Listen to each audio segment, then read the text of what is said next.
आज के अखबारों में जो सबसे ज़रूरी बातें हैं वो सब लेकर आए हम आपके अपने चैनल सुन लो यूपीएससी पर। अब चाहे द हिंदू हो, इंडियन एक्सप्रेस हो या सरकारी वेबसाइट, हमने सब छान मारा है और लाए हैं सिर्फ वो बातें जो यूपीएससी एग्जाम के लिए वाकई काम आने वाली हैं। सो सिट बैक, रिलैक्स और सुनो वो एनालिसिस जो तुम्हारे मेंस और प्रीलिम्स दोनों में फ़र्क डाल देगा। ये है तुम्हारा डेली लर्निंग डोज, आसान जुबान में, फुल एक्सप्लेनेशन के साथ। नमस्कार दोस्तों, सुन लो यूपीएससी में आपका स्वागत है। आज तारीख है 14 जनवरी 2026। 14 जनवरी 2026। आज की ज़्यादातर खबरें भारत की एक बड़ी दुविधा को दिखाती हैं। चाहे वो वैश्विक मंच पर यूएस और ईरान के बीच संतुलन साधना हो या फिर देश के अंदर कानून और सामाजिक नैतिकता के बीच। चलिए शुरू करते हैं आज का विस्तृत विश्लेषण। तो आज की सबसे बड़ी और मुझे लगता है पहली खबर आ रही है अंतर्राष्ट्रीय संबंधों से, और इसका असर हमारी अर्थव्यवस्था पर भी बहुत गहरा पड़ने वाला है। यूएस प्रेसिडेंट डोनाल्ड ट्रंप ने एक एग्जीक्यूटिव ऑर्डर पास किया है जो दुनिया भर के ट्रेड को हिला सकता है। उन्होंने ऐलान किया है कि कोई भी देश, और उन्होंने शब्द इस्तेमाल किया है एनी कंट्री, जो ईरान के साथ किसी भी तरह का बिजनेस करेगा उसे यूनाइटेड स्टेट्स के साथ होने वाले अपने सारे ट्रेड पर 25% का भारी भरकम टैरिफ देना होगा। ये एक बहुत बहुत बड़ा कदम है। बिल्कुल, बहुत बड़ा कदम है और इस एग्जीक्यूटिव ऑर्डर को अंतिम और निर्णायक बताया गया है, जो इसकी गंभीरता को दिखाता है। इसका मकसद बिल्कुल साफ है, ईरान को आर्थिक रूप से मतलब कंप्लीटली आइसोलेट कर देना है। और जैसा कि आपने कहा, इसका असर तुरंत भारत पर दिखने लगा है। हमारे जो बासमती चावल और चाय के एक्सपोर्टर्स हैं, उनकी पेमेंट्स रुक गई हैं और नए शिपमेंट्स को लेकर एक अनिश्चितता का माहौल बन गया है। ये सिर्फ एक ट्रेड की बात नहीं है, ये भारत की स्ट्रेटेजिक ऑटोनॉमी यानी हमारी रणनीतिक स्वायत्ता पर भी एक बड़ा सवाल है। हाँ, इसे थोड़ा और विस्तार से समझते हैं। अगर हम यूपीएससी के नजरिए से देखें तो ये टॉपिक कहाँ फिट होता है? देखिए, ये टॉपिक कई पेपर्स को छूता है, बहुत महत्वपूर्ण है। जीएस पेपर 2 में इंटरनेशनल रिलेशंस के तहत एक टॉपिक है effect of policies and politics of developed countries on India's interests. ये उसका एक क्लासिक केस स्टडी है। अच्छा। फिर जीएस पेपर 3 में इकोनॉमी के तहत एक्सपोर्ट्स, सप्लाई चेन रेजिलियंस और बैलेंस ऑफ पेमेंट्स जैसे मुद्दे वो इससे सीधे तौर पे जुड़े हैं। और प्रीलिम्स के लिए? और प्रीलिम्स के लिए तो बहुत कुछ है। चाबहार पोर्ट, एनएसटीसी, केटीसीए और ओफैक जैसी टर्म्स बहुत जरूरी हो जाती हैं। तो इस पूरे मामले की जड़ क्या है? मेरा मतलब है, यूएस और ईरान के बीच ये तनाव आज का तो है नहीं, इसका एक बहुत लंबा इतिहास रहा है ना? बिल्कुल, और उस इतिहास को समझे बिना हम आज के इस कदम का पूरा महत्व नहीं समझ सकते। देखिए, कहानी शुरू होती है 1979 की इस्लामिक क्रांति से, जब ईरान के शाह को हटा दिया गया और आयतुल्लाह खोमेनी सत्ता में आए। उस दिन से ही यूएस ईरान के संबंध आप कह सकते हैं दुश्मनी वाले हो गए। फिर सालों तक ये तनाव चलता रहा। बीच में 2050 में एक उम्मीद जगी थी, जब P5+1 देशों और ईरान के बीच वो फेमस डील हुई थी, joint comprehensive plan of action, JCPOA। जी, JCPOA, जिसे हम ईरान न्यूक्लियर डील भी कहते हैं, वो साइन हुई। इसके तहत ईरान अपने न्यूक्लियर प्रोग्राम को सीमित करने पर राजी हुआ और बदले में यूएस और दूसरे देशों ने उस पर लगे आर्थिक प्रतिबंध हटा लिए। लेकिन फिर 2018 में प्रेसिडेंट ट्रंप ने यूएस को इस डील से एक तरफा बाहर निकाल लिया। सही कहा, और बस यहीं से ईरान पर मैक्सिमम प्रेशर की नीति फिर से शुरू हो गई। यूएस ने ईरान पर वो सारे प्रतिबंध वापस लगा दिए जो डील के बाद हटाए गए थे, लेकिन इस बार उन्होंने एक और ज्यादा खतरनाक टूल का इस्तेमाल किया, जिसे कहते हैं सेकेंडरी सैंक्शंस। एक मिनट, ये सेकेंडरी सैंक्शंस क्या होते हैं और ये प्राइमरी सैंक्शन से कैसे अलग हैं? ये समझना जरूरी है। हाँ, ये समझना बहुत जरूरी है। देखिए, प्राइमरी सैंक्शंस का मतलब है कि यूएस अपनी कंपनियों और अपने नागरिकों को ईरान के साथ व्यापार करने से रोकता है। ये एक सीधा मामला है, यूएस का अपनी कंपनियों पर कंट्रोल है। ठीक है। लेकिन सेकेंडरी सैंक्शंस का मतलब है कि यूएस दुनिया के किसी भी देश, जैसे भारत हो, चीन हो या यूरोपियन यूनियन हो, उनकी कंपनियों पर भी प्रतिबंध लगा देगा अगर वो ईरान के साथ व्यापार करती हैं। ओहो। इसेंशियली यूएस दुनिया से कहता है कि या तो आप हमारे साथ व्यापार करें या ईरान के साथ, दोनों के साथ नहीं कर सकते। और क्योंकि यूएस की इकोनॉमी और उसका फाइनेंशियल सिस्टम मतलब डॉलर दुनिया का सबसे बड़ा है, ज्यादातर देश और कंपनियां यूएस को नाराज करने का जोखिम नहीं उठा सकती। और कैट्सा भी इसी का एक हिस्सा है। हमने इसका नाम बहुत सुना है, खासकर S-400 डील के समय। हाँ, कैट्सा यानी countering America's adversaries through sanctions act, इसी सेकेंडरी सैंक्शंस का एक बहुत मजबूत कानूनी ढांचा है। ये 2017 का कानून है जो 3 देशों को टारगेट करता है, ईरान, रूस और नॉर्थ कोरिया। और भारत पर इसका दबाव तब पड़ा जब हमने रूस से S-400 मिसाइल सिस्टम खरीदा था। ईरान के मामले में भी कैट्सा के तहत ही भारत को ईरान से तेल का इंपोर्ट लगभग बंद करना पड़ा था। तो इन सैंक्शंस का भारत ईरान व्यापार पर असर क्या पड़ा है? आंकड़े क्या कहते हैं? आंकड़े कहानी को बहुत साफ तौर पर बताते हैं। देखिए, 2019 तक ईरान भारत के टॉप क्रूड ऑयल सप्लायर्स में से एक था। हम अपनी जरूरत का काफी तेल ईरान से मंगाते थे। क्यों? क्या खास बात थी? क्योंकि वो हमें अच्छी शर्तों पर तेल देता था, जैसे लंबे क्रेडिट पीरियड पर, मतलब पेमेंट बाद में कर सकते थे, और शिपिंग और इंश्योरेंस कवर भी वो खुद देते थे।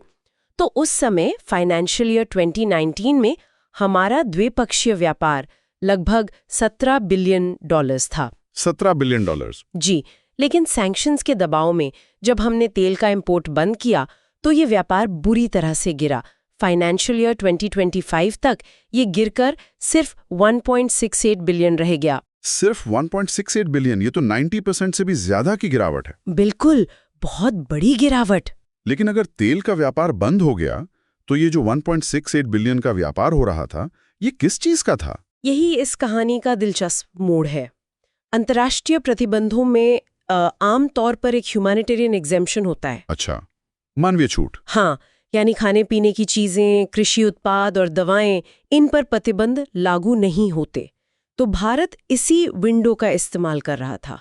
हम ईरान को मुख्य रूप से बासमती चावल, चाय, चीनी और कुछ दवाएं एक्सपोर्ट कर रहे थे। और आपको बता दूं, ईरान हमारे पूसा 1121 वैरायटी के बासमती चावल का सबसे बड़ा और प्रीमियम बाजार है। तो अब इस नए 25% टैरिफ वाले आदेश से इस ह्यूमैनिटेरियन ट्रेड पर भी खतरा आ गया है। बिल्कुल, और यही सबसे बड़ी चिंता की बात है। ट्रंप के नए आदेश की भाषा बहुत व्यापक है, बहुत ब्रॉड है। इसमें एनी कंट्री और एनी बिजनेस जैसे शब्दों का इस्तेमाल किया गया है। Federation of Indian export organisations मतलब FIEO का यही कहना है कि भले ही हमारा ट्रेड टेक्निकली ह्यूमैनिटेरियन कैटेगरी में आता हो, लेकिन कोई भी अंतर्राष्ट्रीय बैंक इस आदेश के बाद पेमेंट प्रोसेस करने से डरेगा। क्यों डरेगा? क्योंकि कोई भी बैंक US के फाइनेंशियल सिस्टम से अपना एक्सेस खोने का रिस्क नहीं लेना चाहेगा। इस आदेश को लागू करने वाली एजेंसी है US office of foreign assets control, यानी OFAC। और OFAC के पास किसी भी बैंक को डॉलर क्लियरिंग सिस्टम से बाहर करने की ताकत है, और ये किसी भी बैंक के लिए मौत की सजा जैसा है। बाप रे, इसका मतलब है कि हमारे एक्सपोर्टर्स का पैसा फंस सकता है? फंस सकता नहीं, बल्कि पहले से ही फंसा हुआ है। रिपोर्ट्स के मुताबिक चावल निर्यातकों के करीब 2000 करोड़ रुपए ईरान में पहले से ही अटके हुए हैं। 2000 करोड़? जी, पहले एक मैकेनिज्म था जिसे रूपी रियाल मैकेनिज्म कहते थे। हाँ, मैंने सुना इसके बारे में। ये कैसे काम करता था? इसके तहत जब भारत ईरान से तेल खरीदता था तो हमारे भारतीय इंपोर्टर्स UCO बैंक में रुपए जमा कर देते थे। अच्छा। फिर ईरान उसी पैसे का इस्तेमाल भारत से चावल या चाय खरीदने वाले अपने इंपोर्टर्स को फंड करने के लिए करता था। अच्छा। तो डॉलर का कोई चक्कर ही नहीं था। अच्छा, ये तो स्मार्ट सिस्टम था। बिल्कुल। लेकिन जब से तेल का इंपोर्ट बंद हुआ, UCO बैंक के उस खाते में रुपए आने बंद हो गए और ये मैकेनिज्म लगभग ठप हो गया है। और अब ये नया आदेश उस बची खुची उम्मीद पर भी पानी फेर सकता है। ये तो हुआ इसका आर्थिक पहलू, लेकिन इसका एक रणनीतिक पहलू भी है जो शायद इससे भी ज्यादा गंभीर है। मेरा इशारा चाबहार पोर्ट की तरफ है। आपने बिल्कुल सही नब्ज पकड़ी है। चाबहार पोर्ट भारत के लिए सिर्फ एक बंदरगाह नहीं है, ये मध्य एशिया और अफगानिस्तान तक पहुंचने का हमारा एक रणनीतिक गेटवे है, पाकिस्तान को बाईपास करने का हमारा सबसे बड़ा जरिया। भारत ने इसमें बहुत निवेश किया है। और जहां तक मुझे याद है, चाबहार पोर्ट को US सैंक्शन से छूट मिली हुई थी। जी, यही तो दिलचस्प बात है। चाबहार पोर्ट को अफगानिस्तान में मानवीय सहायता पहुंचाने में इसकी भूमिका के कारण अब तक US के सैंक्शन से एक वेवर यानी छूट मिली हुई थी। लेकिन अब इस नए आदेश से वो छूट भी खतरे में है। हाँ, यही डर है, क्योंकि आदेश में एनी बिजनेस शब्द का इस्तेमाल है। तो सवाल उठता है, क्या चाबहार में पोर्ट का संचालन करना बिजनेस नहीं है? इस पर कोई स्पष्टता नहीं है। अगर भारत पर दबाव बनता है और हमें चाबहार में अपना काम रोकना पड़ता है, तो ये हमारे लिए एक बहुत बड़ा स्ट्रेटेजिक सेटबैक होगा। मतलब हमारा सेंट्रल एशिया कनेक्ट का सपना? वो अधूरा रह जाएगा। और international north south transport corridor यानी INST। हाँ, जो भारत को रूस से जोड़ने वाला प्रोजेक्ट है। जी, जो भारत को रूस से ईरान और मध्य एशिया के जरिए जोड़ने वाला एक महत्वाकांक्षी प्रोजेक्ट है। उससे भी हमारा लिंक टूट जाएगा। और अगर भारत पीछे हटता है तो उस खाली जगह को भरने के लिए कौन आगे आएगा? इसमें कोई शक नहीं है। चीन। बिल्कुल, चीन उस खाली जगह को भरने के लिए तुरंत आगे आएगा। चीन पहले से ही ईरान का सबसे बड़ा ट्रेडिंग पार्टनर है और दोनों के बीच 25 साल की एक स्ट्रेटेजिक पार्टनरशिप डील भी है। चीन ने पाकिस्तान में ग्वादर पोर्ट पहले ही बना लिया है। अगर उसे चाबहार का नियंत्रण भी मिल जाता है तो वो अरब सागर में भारत की घेराबंदी को और मजबूत कर लेगा। यह भारत की स्ट्रिंग ऑफ पर्ल्स वाली चिंता को और बढ़ा देगा। यहाँ एक और एंगल है जिस पर बात होनी चाहिए। ईरान अब ब्रिक्स का भी सदस्य बन चुका है। ये एक बहुत ही महत्वपूर्ण बिंदु है। बिल्कुल, ब्रिक्स, जिसमें भारत एक संस्थापक सदस्य है, एक ऑल्टरनेटिव फाइनेंशियल आर्किटेक्चर बनाने की कोशिश कर रहा है जो डॉलर पर निर्भरता कम करे। ईरान का ब्रिक्स में शामिल होना इसी दिशा में एक कदम था। यूएस का ये नया कदम, जो ब्रिक्स के एक सदस्य को सीधे टारगेट करता है, इसे ब्रिक्स की एकजुटता पर एक हमले के तौर पर भी देखा जा सकता है। यह भारत को एक बहुत ही मुश्किल स्थिति में डालता है। कैसे? देखिए, एक तरफ हमारा स्ट्रेटेजिक पार्टनर यूएस है और दूसरी तरफ ब्रिक्स जैसा महत्वपूर्ण मंच और ईरान के साथ हमारे सदियों पुराने ऐतिहासिक संबंध। हमें दोनों के बीच संतुलन बनाना है। तो इस मुश्किल स्थिति में भारत के पास विकल्प क्या है? आगे का रास्ता क्या है? What should be the way forward? मेरे हिसाब से भारत को एक मल्टी प्रोंग्ड स्ट्रैटेजी अपनानी होगी। पहला, कूटनीतिक स्पष्टता। भारत सरकार को तुरंत US office of foreign assets control OFAC से लिखित में स्पष्टीकरण मांगना चाहिए कि ह्यूमैनिटेरियन गुड्स और चाबहार पोर्ट का स्टेटस इस नए आदेश के तहत क्या है। मतलब क्लैरिटी मांगनी चाहिए। जी बिल्कुल। हमें G20 और दूसरे मंचों पर भी अपने सहयोगी देशों के साथ मिलकर यूएस पर दबाव बनाना चाहिए। दूसरा, बाजारों का विविधीकरण, मार्केट डाइवर्सिफिकेशन। हमारी कॉमर्स मिनिस्ट्री को बासमती चावल और चाय के लिए लैटिन अमेरिका, अफ्रीका या दक्षिण पूर्व एशिया में मिस्र जैसे वैकल्पिक बाजार खोजने के लिए एक्सपोर्टर्स की मदद करनी चाहिए। हम एक ही बाजार पर इतने निर्भर नहीं रह सकते। सही बात। और तीसरा और सबसे जरूरी, वित्तीय स्वायत्तता, फाइनेंशियल ऑटोनॉमी। लंबे समय में ये घटना भारत के लिए एक वेकअप कॉल है। हमें लोकल करेंसी सेटलमेंट सिस्टम्स और रुपए के अंतर्राष्ट्रीयकरण, इंटरनेशनलाइजेशन ऑफ द रूपी की दिशा में तेजी से काम करना होगा। जब तक हमारा अंतर्राष्ट्रीय व्यापार डॉलर पर इतना निर्भर रहेगा, हम इस तरह के वेपनाइजेशन ऑफ द डॉलर के शिकार होते रहेंगे। बिल्कुल। तो इस पूरे मुद्दे का निचोड़ ये है कि ये सिर्फ चावल और चाय के निर्यात का मामला नहीं है।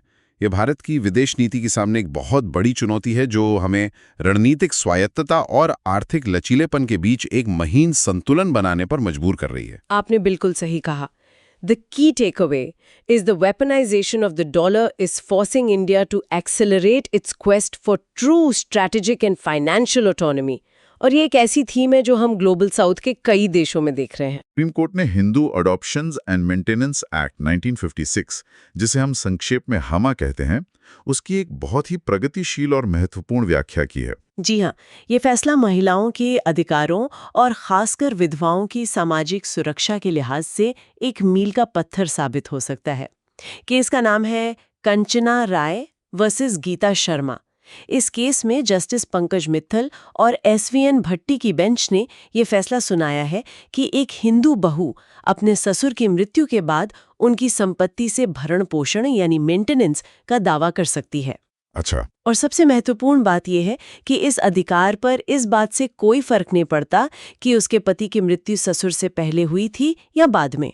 कोर्ट ने पति की मृत्यु के समय को इममटेरियल यानी अप्रासंगिक करार दिया है। ये सुनने में तो बहुत सीधा और न्यायपूर्ण लगता है, लेकिन जाहिर है कि अगर ये मामला सुप्रीम कोर्ट तक पहुंचा है तो इसमें कोई कानूनी पेच जरूर होगा। यूपीएससी के लिहाज से देखें तो ये जीएस पेपर 1 में सोशल इश्यूज, खासकर विमेन एम्पावरमेंट, और जीएस पेपर 2 में पॉलिटी एंड गवर्नेंस के तहत जुडिशरी और सोशल जस्टिस के लिए बहुत बहुत महत्वपूर्ण है। तो इसका कानूनी आधार क्या है? मामला कहाँ फंसा था? इसका कानूनी आधार है Hindu adoptions and maintenance act of 1956, हमा। इस कानून के 3 सेक्शंस इस केस के बिल्कुल केंद्र में हैं। कौन कौन से? पहला है सेक्शन 19। ये सेक्शन खास तौर पर एक विधवा बहू के बारे में है। ये कहता है कि पति की मृत्यु के बाद एक हिंदू पत्नी अपने ससुर से भरण पोषण पाने की हकदार है, लेकिन इसमें कुछ शर्तें हैं, जैसे कि वो खुद अपना गुजारा करने में असमर्थ हो और उसके पास अपनी कोई संपत्ति ना हो। ठीक है। पोषण के लिए आश्रित माना जाएगा। इस लिस्ट में क्लॉज वी में लिखा है उसके बेटे की कोई विधवा। Any widow of his son. और तीसरा है सेक्शन 22। ये सेक्शन डिपेंडेंस के अधिकार को लागू करता है। ये कहता है कि जो भी व्यक्ति मृतक की संपत्ति को विरासत में पाएगा, मतलब जो एयर्स होंगे, उनकी ये कानूनी जिम्मेदारी है कि वो उस संपत्ति में से मृतक के सभी डिपेंडेंट्स का भरण पोषण करें। तो अगर कानून में ये सब लिखा हुआ है तो फिर इस केस में विवाद क्या था? मतलब पेच कहाँ था? विवाद समय को लेकर था। टाइमिंग। अपीलकर्ताओं ने, जो कि ससुर के दूसरे वारिस थे, उन्होंने कानून की एक बहुत ही संकीर्ण, मतलब नैरो इंटरप्रिटेशन करने की कोशिश की। उनका तर्क क्या था? उनका तर्क ये था कि सेक्शन 21 में लिखी बेटे की विधवा को डिपेंडेंट तभी माना जा सकता है जब वो अपने ससुर की मृत्यु के समय पहले से ही विधवा हो। उनके केस में क्या हुआ था कि बेटे की मृत्यु अपने पिता यानी बहू के ससुर के बाद हुई थी। अच्छा। तो उनका कहना था कि जब ससुर की मृत्यु हुई और संपत्ति का उत्तराधिकार खुला, तब उनकी बहू विधवा नहीं थी बल्कि एक शादीशुदा महिला थी। इसलिए वो सेक्शन 21 के तहत डिपेंडेंट की परिभाषा में नहीं आती और सेक्शन 22 के तहत भरण पोषण का दावा नहीं कर सकती। ओहो, तो ये एक बहुत ही टेक्निकल लीगल आर्गुमेंट था जो पूरी तरह से विधवा होने के स्टेटस के टाइमिंग पर टिका हुआ था। बिल्कुल। इस पे सुप्रीम कोर्ट का क्या कहना था? कोर्ट ने इस तर्क को कैसे खारिज किया? सुप्रीम कोर्ट ने इस तर्क को पूरी तरह से खारिज कर दिया और इसके लिए 2 बहुत मजबूत आधार दिए। पहला आधार था कानून की शाब्दिक व्याख्या, जिसे हम कहते हैं लिटरल रूल ऑफ इंटरप्रिटेशन। मतलब जो लिखा है वही माना जाएगा। एग्जैक्टली। कोर्ट ने कहा कि कानून की भाषा बिल्कुल साफ है। सेक्शन 21(7) में any widow of his son, उसके बेटे की कोई विधवा लिखा है। Any widow of his predeceased son, उसके पूर्व मृत बेटे की कोई विधवा नहीं लिखा है। कोर्ट ने कहा कि जब कानून बनाने वालों ने, मतलब लेजिस्लेचर ने, प्री डिसीज्ड शब्द का इस्तेमाल नहीं किया तो अदालत अपनी तरफ से ये शब्द नहीं जोड़ सकती। ऐसा करना जुडिशियल लेजिस्लेशन यानी न्यायिक कानून बनाने जैसा होगा, जिसकी अनुमति नहीं है। ठीक है, ये तो हुआ पहला आधार। दूसरा क्या था? दूसरा और मेरे हिसाब से ज्यादा मजबूत आधार था संवैधानिक नैतिकता, कॉन्स्टिट्यूशनल मोरालिटी। कोर्ट सिर्फ कानूनी टेक्स्ट पर नहीं रुका, उन्होंने इस मुद्दे को संविधान के बड़े नजरिए से देखा। ये कॉन्स्टिट्यूशनल मोरालिटी का कॉन्सेप्ट बहुत दिलचस्प है। इसे कोर्ट ने इस केस से कैसे जोड़ा? पति की मृत्यु के समय के आधार पर विधवाओं के बीच भेदभाव करना एक मनमाना वर्गीकरण है, एन आर्बिट्ररी क्लासिफिकेशन। 2 विधवाएं जिनकी परिस्थितियां बिल्कुल एक जैसी हैं, सिर्फ इस आधार पर उनके साथ अलग-अलग व्यवहार नहीं किया जा सकता कि एक के पति की मृत्यु ससुर से पहले हुई और दूसरे की बाद में। यह समानता के अधिकार का उल्लंघन है। हाँ, बिल्कुल सही। और दूसरा, article 21, right to life and personal liberty.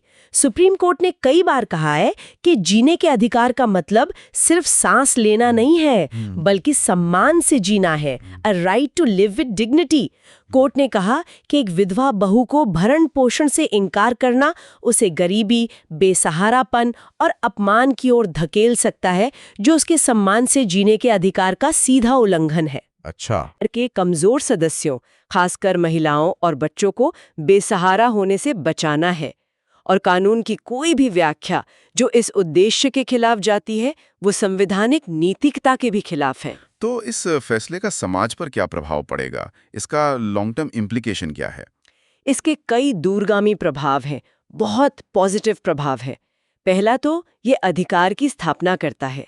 यह फैसला एक विधवा बहू के भरण पोषण के अधिकार को ससुर के वारिसों की एक नैतिक जिम्मेदारी से एक मजबूत कानूनी अधिकार में बदलता है।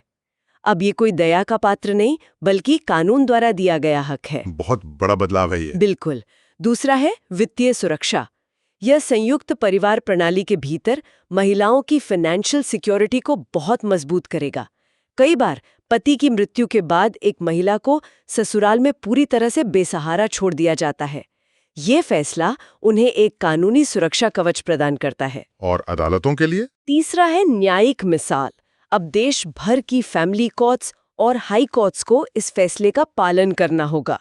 इससे रखरखाव के मामलों का तेजी से निपटारा होगा और ये भी सुनिश्चित होगा कि मेंटेनेंस का मतलब सिर्फ 2 वक्त की रोटी का गुजारा भत्ता न हो, बल्कि परिवार की हैसियत और जीवन स्तर के अनुरूप एक सम्मानजनक राशि हो। ये वाकई एक प्रगतिशील फैसला है। यहाँ पर की टेकअवे ये है कि सुप्रीम कोर्ट ने सिर्फ कानून के शब्दों को नहीं, बल्कि उसकी आत्मा और संविधान की नैतिकता को प्राथमिकता दी, यह सुनिश्चित करते हुए कि कानूनी तकनीकी पेंच सामाजिक न्याय के रास्ते में बाधा ना बने। बिल्कुल। The verdict transforms a daughter-in-law's maintenance from a moral obligation into an enforceable legal right. और यह इस सिद्धांत को मजबूत करता है कि social justice must override technical interpretations of law. Iran के साथ व्यापार की इन चुनौतियों के बीच ये देखना और भी जरूरी हो जाता है कि हमारे अपने राज्य निर्यात के लिए कितने तैयार हैं, और इसी पर नीति आयोग की एक ताज़ा रिपोर्ट आई है। हाँ, नीति आयोग ने अपना तीसरा एक्सपोर्ट प्रिपेयर्डनेस इंडेक्स EPI 2024 जारी कर दिया है।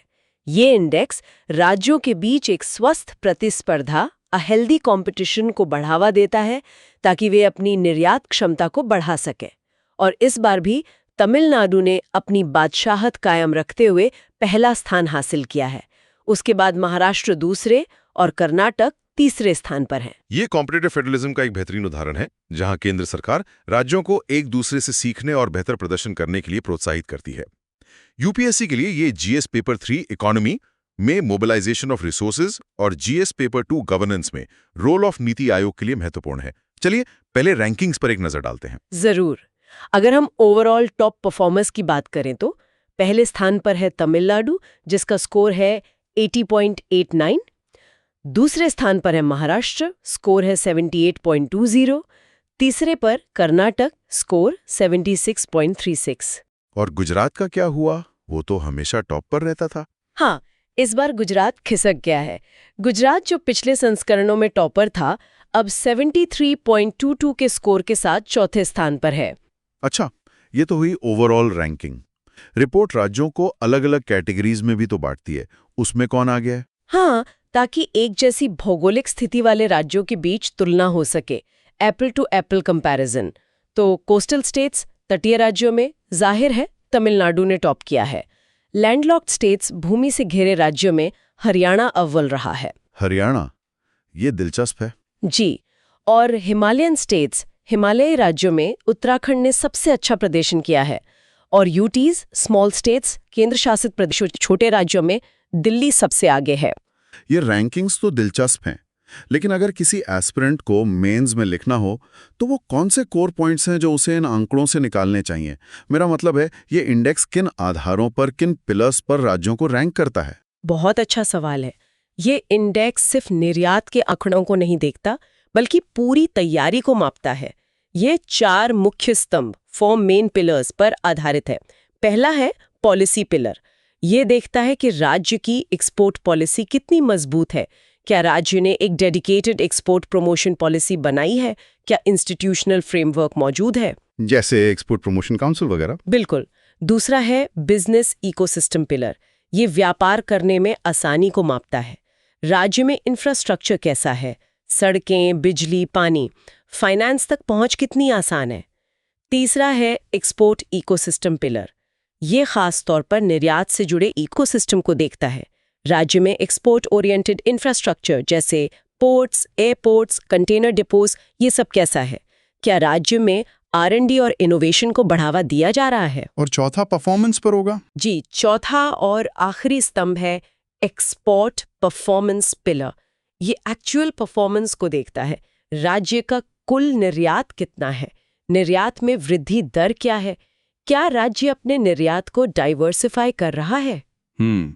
तो इन स्तंभों के आधार पर जो रिपोर्ट आई है, उससे भारत की निर्यात तस्वीर के बारे में क्या बड़े इंसाइट्स मिलते हैं? इस रिपोर्ट से कई महत्वपूर्ण बातें सामने आती है।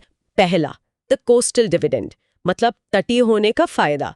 टॉप 10 में से 6 राज्यों का तटीय होना यह साफ दिखाता है कि बंदरगाहों से निकटता निर्यात के लिए कितना बड़ा फायदा है। इससे लॉजिस्टिक्स कॉस्ट कम होती है और ग्लोबल मार्केट्स तक पहुंच आसान हो जाती है। बिल्कुल। उत्तर प्रदेश और बिहार जैसे बड़े लैंडलॉक्ड राज्यों को इसी वजह से ज्यादा चुनौतियों का सामना करना पड़ता है और यहीं पर पीएम गति शक्ति जैसे इंटीग्रेटेड इंफ्रास्ट्रक्चर प्रोग्राम की जरूरत समझ आती है। और दूसरा इंसाइट अच्छी बना ली हैं कागज पर, लेकिन उनके कार्यान्वयन इम्प्लीमेंटेशन में वे पीछे हैं। सिर्फ पॉलिसी बना देना काफी नहीं है, उसे जमीन पर उतारना असली चुनौती है। और इनोवेशन। तीसरा, इनोवेशन की कमी।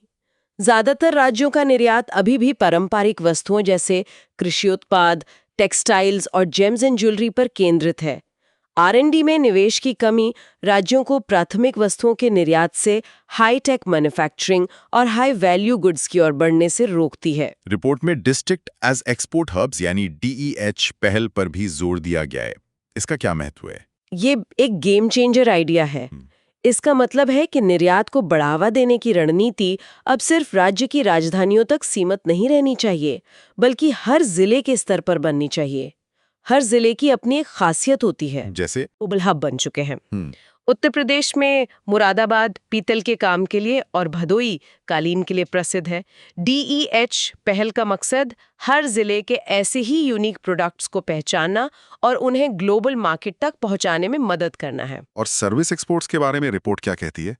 क्योंकि उसमें तो इंफ्रास्ट्रक्चर की उतनी जरूरत नहीं होती। सही कहा। कर्नाटक और दिल्ली की अच्छी रैंकिंग सेवा क्षेत्र यानी सर्विस सेक्टर के बढ़ते महत्व को दर्शाती है।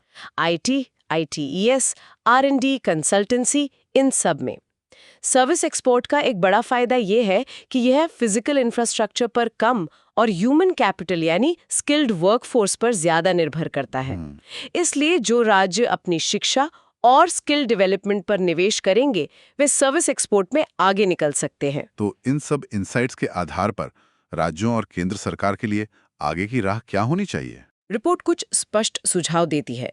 लैंडलॉक्ड राज्यों की क्षमता को अनलॉक करने के लिए dry ports, multi modal logistics parks और एयर कार्गो फैसिलिटीज का तेजी से विकास करना होगा। राज्यों को अपने ज्योग्राफिकल इंडिकेशन GI टैग वाले उत्पादों की अंतर्राष्ट्रीय स्तर पर ब्रांडिंग और मार्केटिंग करनी होगी, जैसे दार्जिलिंग चाय। बिल्कुल, या कश्मीरी केसर। और सबसे जरूरी, हमें असेंबली इकोनॉमी से इनोवेशन इकोनॉमी की ओर बढ़ना होगा, जिसके लिए R&D में प्राइवेट सेक्टर के निवेश को आकर्षित करना बहुत जरूरी है। तो इस रिपोर्ट का की टेक अवे ये है कि भारत को अगर 1 ट्रिलियन मर्चेंडाइज एक्सपोर्ट्स का लक्ष्य हासिल करना है तो ये लड़ाई राज्यों के स्तर पर ही जीती जाएगी। और इसके लिए सिर्फ नीतियां बनाना काफी नहीं, बल्कि जमीनी स्तर पर इकोसिस्टम को मजबूत करना होगा। बिल्कुल। The APR reports underscores a critical message. India's export ambitions will be realized not by national policies alone, but by fostering competitive ecosystems at the state and, crucially, the district level. अब रुक करते हैं science and take की दुनिया की एक ऐसी खबर की ओर जिसमें विफलता और सफलता एक साथ देखने को मिली। बात हो रही है इसरो के PSLV C62 मिशन की। बिल्कुल सही कहा। ये एक ऐसी कहानी है जो दिखाती है कि कभी-कभी विफलताओं से भी बहुत कुछ सीखा जा सकता है। 12 जनवरी को श्रीहरिकोटा से लॉन्च हुआ इसरो का PSLV C62 मिशन अपने पेलोड को ऑर्बिट तक पहुंचाने में नाकाम रहा। ये एक सेटबैक है, इसमें कोई दो राय नहीं। लेकिन इसी रॉकेट पर एक स्पेनिश री एंट्री कैप्सूल था जिसका नाम है KID, Kestrel Initial Technology Demonstrator. और चमत्कारिक रूप से ये कैप्सूल रॉकेट के अनियंत्रित होकर वायुमंडल में गिरने के दौरान न सिर्फ सफलतापूर्वक अलग हुआ, बल्कि 28G तक की एक्सट्रीम G फोर्सेस को झेल गया और हिंद महासागर में गिरने से पहले लगभग 3 मिनट तक महत्वपूर्ण डेटा भेजता रहा। 28G मतलब गुरुत्वाकर्षण से 28 गुना ज्यादा बल। ये तो अविश्वसनीय है। UPSC के लिहाज से ये GS paper 3 science and technology में स्पेस टेक्नोलॉजी के लिए बहुत महत्वपूर्ण है। प्रीलिम्स में PSLV configuration, re entry technology और G-फोर्स जैसे कॉन्सेप्ट से सवाल बन सकते हैं। पहले जरा इस मिशन के तकनीकी विवरण को समझते हैं। मिशन क्या था और विफलता क्यों हुई? चलिए इसे स्टेप बाय स्टेप समझते हैं। मिशन था PSLV की 64वीं उड़ान। पीएसएलवी को इसरो का वर्कहॉर्स यानी सबसे भरोसेमंद रॉकेट माना जाता है। इस मिशन का मुख्य पेलोड था EOS-N1, जिसका दूसरा नाम अन्वेषा था। ये डीआरडीओ के लिए एक हाइपरस्पेक्ट्रल इमेजिंग सैटेलाइट था। एक मिनट, ये हाइपरस्पेक्ट्रल इमेजिंग क्या होता है? ये नॉर्मल कैमरे से कैसे अलग है? अच्छा सवाल है। देखिए, नॉर्मल कैमरे 3 रंगों में देखते हैं, लाल, हरा और नीला। लेकिन हाइपरस्पेक्ट्रल कैमरे इलेक्ट्रोमैग्नेटिक स्पेक्ट्रम के सैकड़ों बैंड्स में देखते हैं। इससे जमीन पर मौजूद किसी भी वस्तु के मटेरियल सिग्नेचर का पता लगाया जा सकता है। मतलब सेना के लिए इसका ये फायदा है कि वो असली टैंक और नकली डमी टैंक में या असली पेड़ और नकली छलावरण में आसानी से फर्क कर सकती है। अच्छा, तो ये स्ट्रेटेजिक सर्वेलेंस के लिए था। जी। अब विफलता क्यों हुई? रॉकेट लॉन्च के बाद सामान्य रूप से ऊपर गया। पहला और दूसरा चरण सफलतापूर्वक अलग हो गए। समस्या आई रॉकेट के तीसरे चरण, थर्ड स्टेज, PS3 में। ये एक सॉलिड रॉकेट मोटर है। इसमें कोई गड़बड़ी हुई जिसकी वजह से रॉकेट को जरूरी थ्रस्ट नहीं मिला और वो अपने तय रास्ते से भटक गया। नतीजा ये हुआ कि वो ऑर्बिट में पहुंचने के लिए जरूरी वेलोसिटी हासिल नहीं कर सका और वापस पृथ्वी की ओर गिरने लगा। तो जब पूरा रॉकेट अनियंत्रित होकर गिर रहा था, तब ये छोटा सा किड कैप्सूल कैसे बच गया? ये तो कमाल है। यहीं पर इंजीनियरिंग का कमाल देखने को मिलता है। किड कैप्सूल रॉकेट के चौथे और अंतिम चरण, फोर्थ स्टेज, PS4 से जुड़ा था। जब अनियंत्रित रॉकेट आग के गोले की तरह वायुमंडल में दोबारा प्रवेश कर रहा था, तब उसका एंगल ऑफ एंट्री लगभग -20 डिग्री था, -20 डिग्री, जो बहुत ही तीखा और खतरनाक है। जबकि प्लान क्या था? जबकि सामान्य री एंट्री के लिए प्लान 5 डिग्री -5 डिग्री का कोण था। इस एक्सट्रीम परिस्थिति में भी कैप्सूल का सेपरेशन मैकेनिज्म अपने आप एक्टिवेट हो गया और उसने कैप्सूल को रॉकेट से अलग धकेल दिया। और वो वायुमंडल के घर्षण से जला नहीं? नहीं, और यही इसकी दूसरी बड़ी सफलता है। कैप्सूल पर एक थर्मल प्रोटेक्शन सिस्टम TPS, या जिसे हम हीट शील्ड कहते हैं, वो लगी हुई थी। उसने उसे जलने से बचाया। ये TPS री एंट्री के दौरान पैदा हुए हजारों डिग्री सेल्सियस के तापमान को झेल गया और इस पूरी प्रक्रिया के दौरान कैप्सूल अपने सेंसर्स से डेटा जैसे तापमान, दबाव, G-फोर्स ये सब रिकॉर्ड करता रहा और उसे ISRO के ग्राउंड स्टेशन को भेजता रहा। ये डेटा री एंट्री टेक्नोलॉजीज को समझने के लिए सोने की तरह कीमती है। इस घटना के मेंस के नजरिए से क्या मायने हैं? इसके रणनीतिक और व्यावसायिक प्रभाव क्या हैं? इसके 3 मुख्य आयाम हैं। पहला, strategic setback, EOS-N1 Anvesha satellite का नुकसान भारत की स्ट्रेटेजिक सर्वेलेंस क्षमताओं के लिए एक झटका है। जैसा मैंने बताया, हाइपरस्पेक्ट्रल इमेजिंग सीमावर्ती क्षेत्रों और हिंद महासागर में संदिग्ध जहाज़ों की गतिविधियों की निगरानी के लिए एक बहुत ही क्रूशल टेक्नोलॉजी है। तो अब हमें और इंतजार करना पड़ेगा? जी। दूसरा, कमर्शियल इम्प्लीकेशंस। ये PSLV की पिछले कुछ समय में दूसरी विफलता है। PSLV की रिलायबिलिटी ही उसकी सबसे बड़ी कमर्शियल स्ट्रेंथ थी। ISRO की कमर्शियल शाखा new space India limited NSIL दूसरे देशों के सैटेलाइट्स लॉन्च करके राजस्व कमाती है। बार बार की विफलताएं अंतर्राष्ट्रीय ग्राहकों के विश्वास को कम कर सकती हैं, खासकर जब SpaceX जैसी प्राइवेट कंपनीज सस्ते और भरोसेमंद लॉन्च दे रही हैं। ये तो हुए नकारात्मक पहलू। सकारात्मक क्या है? अब आते हैं अच्छी खबर पर। तीसरा, टेक्नोलॉजिकल वैलिडेशन। किड कैप्सूल का इस तरह से बचना भारत के सबसे महत्वाकांक्षी स्पेस मिशन गगनयान के लिए एक बहुत बड़ी पॉजिटिव खबर है। ओह, गगनयान के लिए कैसे? क्योंकि गगनयान में हमें अपने अंतरिक्ष यात्रियों को स्पेस में भेजकर सुरक्षित वापस लाना है और उस मिशन का सबसे खतरनाक हिस्सा री एंट्री ही है। KID के डेटा ने ये वैलिडेट कर दिया है कि हमारी री एंट्री टेक्नोलॉजीज जैसे सेपरेशन मैकेनिज्म्स और थर्मल शील्ड्स ऑफ नॉमिनल यानी असामान्य और विनाशकारी परिस्थितियों में भी काम कर सकती हैं। ये अंतरिक्ष यात्रियों की सुरक्षा के लिहाज से एक बहुत बड़ा कॉन्फिडेंस बूस्टर है। ये तो वाकई असफलता में सफलता खोजने वाली बात है। लेकिन इसरो को अब आगे क्या कदम उठाने चाहिए ताकि PSLV की विश्वसनीयता बनी रहे? इसरो की एक स्थापित प्रक्रिया है। एक फेलियर एनालिसिस कमेटी FAC का गठन किया जाएगा जो विफलता के रूट कॉज का पता लगाएगी। उन्हें यह पता लगाना होगा कि PS3 मोटर की अस्थिरता का मूल कारण क्या था। इसके साथ ही क्वालिटी कंट्रोल QC प्रोटोकॉल को और सख्त करने की जरूरत है, खासकर अब जब इसरो PSLV के उत्पादन में L&T और HAL जैसी प्राइवेट इंडस्ट्री को भी शामिल कर रहा है।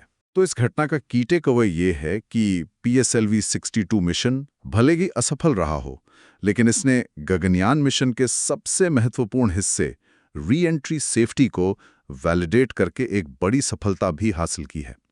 ये विज्ञान में सेरेंडिपिटी यानी आकस्मिक खोज का एक बेहतरीन उदाहरण है। Exactly. The key takeaway here is, while the mission failed, the miraculous survival of the KID capsule provided invaluable real-world data, inadvertently de-risking the most critical phase of the upcoming Gaganyaan human spaceflight mission. चलिए अब अंतरिक्ष की ऊंचाइयों से उतरकर धरती के पर्यावरण की बात करते हैं। एनवायरमेंट एंड इकोलॉजी से एक बहुत अच्छी और उम्मीद जगाने वाली खबर आ रही है। तमिलनाडु ने गिद्धों को, वल्चर्स को बचाने के लिए एक बड़ा और ठोस कदम उठाया है। जी, ये खबर प्रकृति प्रेमियों और कॉन्जर्वेशनिस्ट्स के लिए बहुत उत्साहजनक है। तमिलनाडु वन विभाग ने मद्रास हाईकोर्ट को सूचित किया है कि उन्होंने नीलगिरी बायोस्फीयर रिजर्व में स्थित मोयार घाटी को केंद्र बनाकर एक वल्चर सेफ जोन VSZ बनाने की प्रक्रिया शुरू कर दी है। Vulture safe zone. जी, इस जोन का दायरा 100 किलोमीटर का होगा और इसका मुख्य मकसद इस इलाके में डाइक्लोफेनेक, कीटोप्रोफिन और एसिक्लोफेनेक जैसी जहरीली non steroidal anti inflammatory drugs NSAIDs के इस्तेमाल को पूरी तरह से खत्म करना है। यह UPSC GS पेपर 3 एनवायरनमेंट में बायोडाइवर्सिटी कंजर्वेशन के लिए एक बहुत ही महत्वपूर्ण टॉपिक है। प्रीलिम्स में डाइक्लोफेनेक, वल्चर सेफ जोन्स और मोयार घाटी की लोकेशन से सीधे सवाल आ सकते हैं। पहले तो ये समझते हैं कि वल्चर सेफ जोन होता क्या है। ये किसी नेशनल पार्क या वाइल्ड लाइफ सैंक्चुरी से कैसे अलग है? विष मुक्त भोजन। इसका सबसे जरूरी पहलू ये सुनिश्चित करना है कि उस क्षेत्र में पशुओं के इलाज में इस्तेमाल होने वाली जहरीली दवाएं, खासकर डाइक्लोफेनाक, न तो बेची जाएं और न ही इस्तेमाल की जाएं, ताकि जब किसी मवेशी की मौत हो तो उसका शव गिद्धों के खाने के लिए सुरक्षित हो। बिल्कुल। दूसरा, सुरक्षित आवास। गिद्धों को घोंसले बनाने के लिए ऊंचे और पुराने पेड़ों की जरूरत होती है। VSZ में यह सुनिश्चित किया जाता है कि ऐसे पेड़ों को काटा ना जाए। और तीसरा, जागरूकता और निगरानी। इसमें पशुपालकों, पशु चिकित्सकों और स्थानीय समुदायों को जागरूक करना शामिल है, ताकि वे जहरीली दवाओं की जगह मेलोसिकैम जैसी सुरक्षित दवाओं का इस्तेमाल करें। तो ये नेशनल पार्क से अलग कैसे हुआ? यह किसी नेशनल पार्क से इसलिए अलग है क्योंकि इसका फोकस सिर्फ एक प्रजाति गिद्ध और उसके सामने मौजूद एक खास खतरा यानी जहरीली दवाओं पर होता है। लेकिन गिद्धों को बचाना इतना जरूरी क्यों है? हम अक्सर उन्हें भूल जाते हैं, लेकिन वे प्रकृति के सबसे कुशल वेस्ट मैनेजमेंट सिस्टम है, वो भी बिना किसी म्युनिसिपल बजट के। आपने बहुत अच्छी बात कही। मेंस के लिए गिद्धों के महत्व को समझना बहुत जरूरी है, जिसे हम उनकी पारिस्थितिक सेवा, इकोलॉजिकल सर्विस कहते हैं। पहला तो, जैसा आपने कहा, वे प्रकृति के सफाई कर्मी हैं, नेचर सैनिटरी वर्कर्स। वे मरे हुए जानवरों के शवों को बहुत तेजी से खाकर साफ कर देते हैं। इससे शवों को सड़ने और बीमारियां फैलाने वाले बैक्टीरिया और वायरस को पनपने का मौका नहीं मिलता। और दूसरा, बीमारियों पर नियंत्रण। आपको याद होगा 1990s के दशक में जब भारत में डाइक्लोफेनेक के कारण गिद्धों की आबादी 99% तक घट गई थी। हाँ, 99%। जी, तो इसका एक भयानक असर देखने को मिला। सड़ते हुए शवों की संख्या बढ़ गई, जिस पर आवारा कुत्तों की आबादी बढ़ने लगी, और कुत्तों की आबादी बढ़ने से भारत में रेबीज के मामले तेजी से बढ़े। साथ ही एंथ्रैक्स जैसी बीमारियां भी फैलने का खतरा बढ़ गया।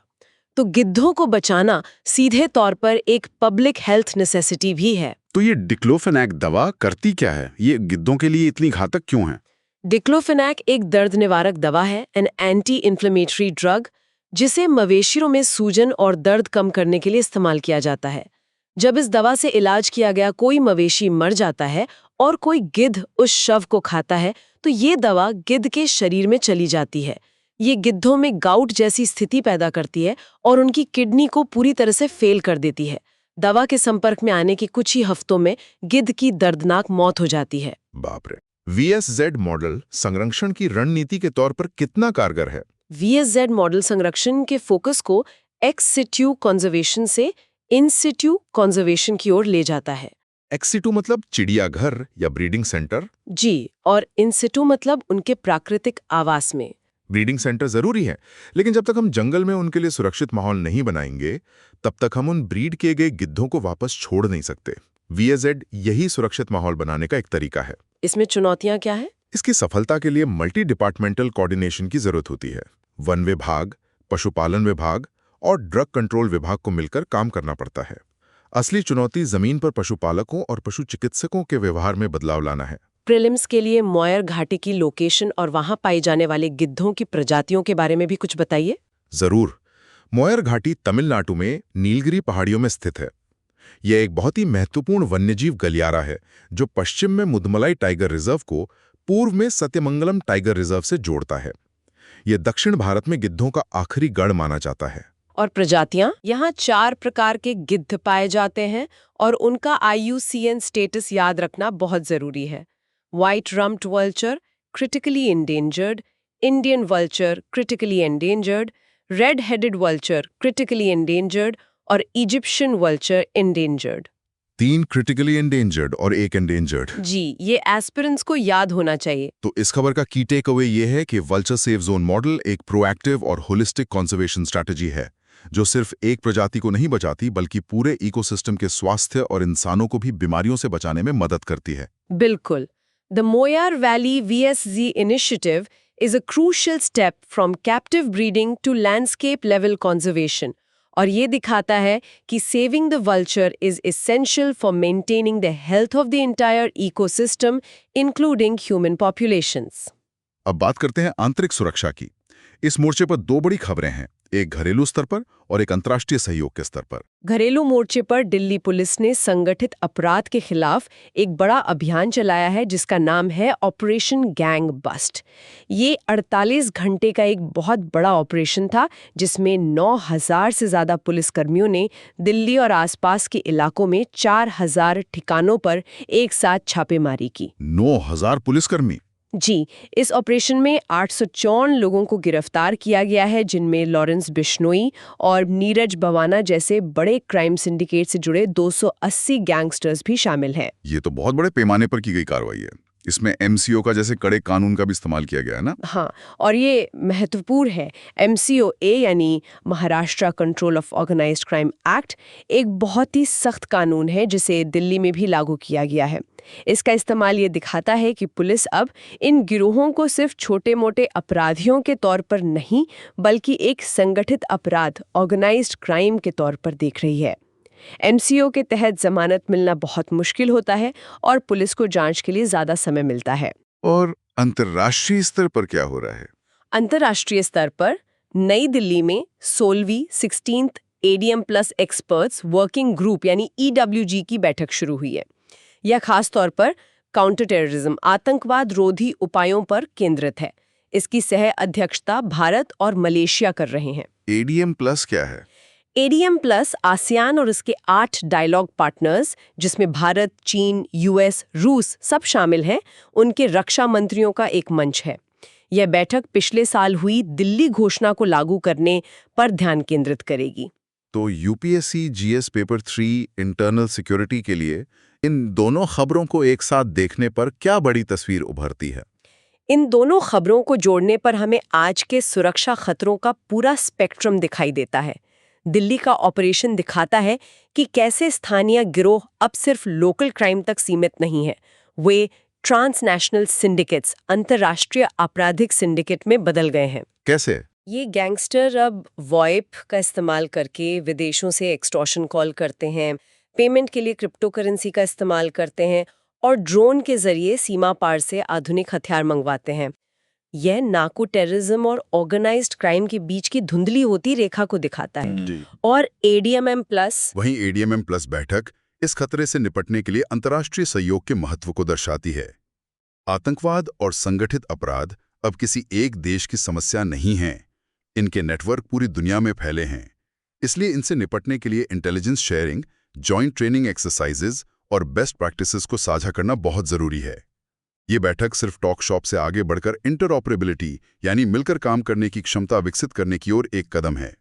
यह भारत की एक्ट ईस्ट पॉलिसी के सुरक्षा आयाम को भी मजबूत करता है। तो की टेकअवे ये है कि 21वीं सदी के सुरक्षा खतरे नेटवर्क्ड और बॉर्डरलेस हैं और उनसे निपटने के लिए एक नेटवर्क्ड और कोऑर्डिनेटेड रिस्पॉन्स की जरूरत है, जिसमें स्थानीय स्तर पर सख्त कानूनी कार्रवाई और अंतर्राष्ट्रीय स्तर पर गहरा सहयोग दोनों शामिल हैं। एकदम सही, बिल्कुल सही कहा आपने। चलिए, अब कुछ और महत्वपूर्ण खबरों को संक्षेप में बांट लेते हैं जो दिन भर सुर्खियों में रहीं। बिल्कुल। पहली खबर है 28वां CSPOC सम्मेलन। नई दिल्ली में 28th conference of speakers and presiding officers of the Commonwealth CSPOC शुरू हुआ है। इसकी अध्यक्षता लोकसभा अध्यक्ष ओम बिड़ला कर रहे हैं। कॉमनवेल्थ तो उन देशों का समूह है जो कभी ब्रिटिश साम्राज्य का हिस्सा थे। जी, इस सम्मेलन में संसदीय प्रक्रियाओं को कैसे बेहतर बनाया जाए, इस पर चर्चा होती है। इस बार AI का संसद में उपयोग और संसदीय विशेषाधिकार जैसे मुद्दों पर चर्चा होगी। ये भारत की सॉफ्ट पावर को मदर ऑफ डेमोक्रेसी के रूप में मजबूत करने का एक अच्छा अवसर है। दूसरी खबर हमारे पड़ोस बांग्लादेश से है और ये थोड़ी चिंताजनक है। बांग्लादेश में हालिया चुनावों के बाद हिंदू अल्पसंख्यकों के खिलाफ हिंसा की घटनाएं बढ़ गई हैं, जिसमें 2 लोगों की हत्या की खबरें भी हैं। ये भारत के लिए एक बड़ी कूटनीतिक चुनौती है। एक तरफ भारत की नेबरहुड फर्स्ट नीति है, दूसरी तरफ वहां के अल्पसंख्यक समुदाय की सुरक्षा को लेकर हमारी चिंताएं भी हैं। भारत को बहुत ही संतुलित तरीके से इस मुद्दे को बांग्लादेश सरकार के सामने उठाना होगा ताकि द्विपक्षीय संबंधों पर असर न पड़े। अर्थव्यवस्था के मोर्चे पर भी एक महत्वपूर्ण अपडेट है। WPI मुद्रास्फीति के आंकड़े आए हैं। जी, दिसंबर 2025 में भारत की होलसेल प्राइस इंडेक्स WPI आधारित मुद्रास्फीति लगभग 0.30% पर पॉजिटिव हो गई है। पिछले कई महीनों से ये नेगेटिव या जीरो के करीब थी, जो एक डिफ्लेशनरी ट्रेंड का संकेत था। तो पॉजिटिव होना अच्छा है। हाँ, WPI का पॉजिटिव होना दिखाता है कि प्रोड्यूसर प्राइसेस में थोड़ी बढ़ोतरी हो रही है, जो अर्थव्यवस्था के लिए अच्छा संकेत हो सकता है। हालांकि WPI और CPI कंज्यूमर प्राइस इंडेक्स में अभी भी अंतर बना हुआ है, जो RBI को ब्याज दरों पर कोई भी फैसला लेने से पहले सतर्क रहने के लिए प्रेरित करेगा। और अंत में एक सांस्कृतिक खबर। देश भर में फसल उत्सव मनाए जा रहे हैं। हाँ, ये भारत की सांस्कृतिक विविधता का खूबसूरत समय है। उत्तर भारत में मकर संक्रांति मनाई जा रही है, तमिलनाडु में 4 दिनों का पोंगल उत्सव मनाया जा रहा है और असम में माघ बिहू का जश्न है। ये सभी त्योहार फसल कटाई से जुड़े हैं और सूर्य के उत्तरायण होने का प्रतीक हैं। ये त्योहार हमें भारत की अनेकता में एकता, यूनिटी इन डाइवर्सिटी की भावना की याद दिलाते हैं। बिल्कुल। चलिए अब जल्दी से आज के कुछ महत्वपूर्ण प्रीलिम्स फैक्ट्स को दोहराते हैं जो परीक्षा में सीधे पूछे जा सकते हैं। यह स्पेन का एक re entry technology demonstrator payload है जो इसरो के PSLV C62 मिशन की विफलता के दौरान चमत्कारिक रूप से बच गया। दूसरा, लेप्टोब्रैकियम सौमानी। ये हाल ही में अरुणाचल प्रदेश में खोजी गई मेंढक की एक नई प्रजाति का नाम है। तीसरा, इंडिया फोने बिजोई। ये लक्षद्वीप में खोजे गए समुद्री क्रस्टेशियन के एक नए जीनस और प्रजाति का नाम है। चौथा है मोयार घाटी। जी, मुयार वैली यह नीलगिरी बायोस्फीयर रिजर्व में एक महत्वपूर्ण वन्यजीव गलियारा है जो मुदुमलाई और सत्यमंगलम टाइगर रिजर्व को जोड़ता है। इसे हाल ही में वल्चर सेफ जोन के लिए प्रस्तावित किया गया है। फिर है CSPOC। यह कॉमनवेल्थ देशों के सदनों के अध्यक्षों का सम्मेलन है जिसका 28वां संस्करण भारत में हो रहा है। फिर section 19HM Hindu adoptions and maintenance act का यह सेक्शन एक विधवा बहू को उसके ससुर से भरण पोषण का अधिकार देता है। और आखिर में ADDM+, यह आसियान और उसके 8 डायलॉग पार्टनर्स का रक्षा मंत्रियों का एक मंच है। भारत वर्तमान में आतंकवाद रोधी विशेषज्ञ कार्य समूह की सह अध्यक्षता मलेशिया के साथ कर रहा है। अब बारी है मेंस प्रैक्टिस क्वेश्चंस की। आज हमारे पास 2 सवाल हैं। पहला सवाल GS पेपर 2 पॉलिटी से है। प्रश्न 1, कंचना राय वर्सेस गीता शर्मा मामले में आश्रित डिपेंडेंट की सुप्रीम कोर्ट की व्याख्या वैधानिक पाठ, स्टैट्यूटरी टेक्स्ट और सामाजिक न्याय के बीच की खाई को पाटती है। हिंदू कानून के तहत महिलाओं की संपत्ति और भरण पोषण के अधिकारों के विकास के संदर्भ में इस फैसले के महत्व पर चर्चा करें। यह एक बहुत अच्छा विश्लेषणात्मक प्रश्न है। तो इसका जवाब कैसे फ्रेम करना चाहिए? देखिए, इसका उत्तर लिखने के लिए एक स्ट्रक्चर्ड अप्रोच अपनाना होगा। इंट्रोडक्शन में HAMA 1956 के उद्देश्यों का उल्लेख करते हुए कंचना राय वर्सेस गीता शर्मा केस का संक्षिप्त संदर्भ दें। फिर बॉडी में पहले भाग में कानूनी संघर्ष को समझाएं, बताएं कि विवाद पति की मृत्यु के समय को लेकर था। दूसरे भाग में सुप्रीम कोर्ट के तर्क का विश्लेषण करें। इसमें दोनों बिंदुओं को शामिल करें, लिटरल रूल ऑफ इंटरप्रिटेशन और कॉन्स्टिट्यूशनल मोरालिटी, इसे आर्टिकल 14 और 21 से जोड़ते हुए। और तीसरे भाग में फैसले के महत्व को उजागर करें, बताएं कि ये कैसे भरण पोषण को एक कानूनी अधिकार के रूप में मजबूत करता है और महिलाओं की सामाजिक सुरक्षा को बढ़ाता है। कंक्लूजन में बताएं कि ये फैसला कैसे न्यायपालिका की सक्रिय भूमिका को दर्शाता है। बहुत बढ़िया। अब दूसरा सवाल, GS पेपर 3 इकोनॉमी और IR से। प्रश्न 2, विकासशील देशों की व्यापार गतिशीलता पर विकसित देशों द्वारा लगाए गए एक तरफा प्रतिबंधों यूनिलैटरल सैंक्शंस के प्रभाव का गंभीर विश्लेषण करें। भारत को अपने कृषि निर्यात और रणनीतिक हितों, विशेष रूप से चाबहार पोर्ट की रक्षा के लिए ईरान पर हालिया अमेरिकी टैरिफ अधिरोपण को कैसे नेविगेट करना चाहिए? इस उत्तर में भी एक ढांचा बनाना जरूरी है। इंट्रोडक्शन में हाल ही में US प्रेसिडेंट द्वारा घोषित 25% टैरिफ का उल्लेख करें और बताएं कि कैसे ये एक तरफा प्रतिबंध विकासशील देशों को प्रभावित करते हैं। मतलब आर्थिक और रणनीतिक दोनों? जी, दोनों को अलग अलग बताएं। आर्थिक प्रभाव में बासमती चाय निर्यात पर असर, पेमेंट संकट, और रणनीतिक प्रभाव में चाबहार पोर्ट को खतरा और चीन का बढ़ता प्रभाव। फिर दूसरे भाग में भारत की नेविगेशन स्ट्रैटेजी पर चर्चा करें। इसमें 3-4 बिंदु शामिल करें: कूटनीतिक प्रयास, बाजारों का विविधीकरण और वित्तीय विकल्प जैसे लोकल करेंसी सेटलमेंट। कंक्लूजन में इस बात पर जोर दें कि ये घटना भारत के लिए अपनी स्ट्रेटेजिक ऑटोनॉमी को मजबूत करने की जरूरत को रेखांकित करती है। चलिए, अब ज्ञान को परखने का समय है। मैं सवाल पूछूंगा और आप जवाब और उसकी व्याख्या देंगे। पहला सवाल, Q1 निर्यात तैयारी सूचकांक EPI के संदर्भ में निम्नलिखित कथनों पर विचार करें। 1. यह वाणिज्य और उद्योग मंत्रालय द्वारा जारी किया जाता है। 2. 2024 के संस्करण में तमिलनाडु ने सभी राज्यों में शीर्ष रैंक हासिल की। 3. सूचकांक में हिमालयी राज्यों के लिए एक विशिष्ट श्रेणी शामिल है। इनमें से कौन सा से कथन सही है? A. केवल 1 और 2, B. केवल 2 और 3, C. केवल 1 और 3 या D. 1, 2 और 3? इसका सही उत्तर है B, केवल 2 और 3। कथन A गलत है क्योंकि EPI को नीति आयोग जारी करता है, वाणिज्य मंत्रालय नहीं। ये एक आम गलती है जो एस्पिरेंट्स कर सकते हैं। अच्छा, नीति आयोग, ये याद रखना है। जी, कथन 2 बिल्कुल सही है। 2024 की रैंकिंग में तमिलनाडु शीर्ष पर है। और कथन 3 भी सही है। इंडेक्स में राज्यों को कोस्टल, लैंडलॉक्ड, हिमालयन जैसी श्रेणियों में बांटा गया है। ठीक है।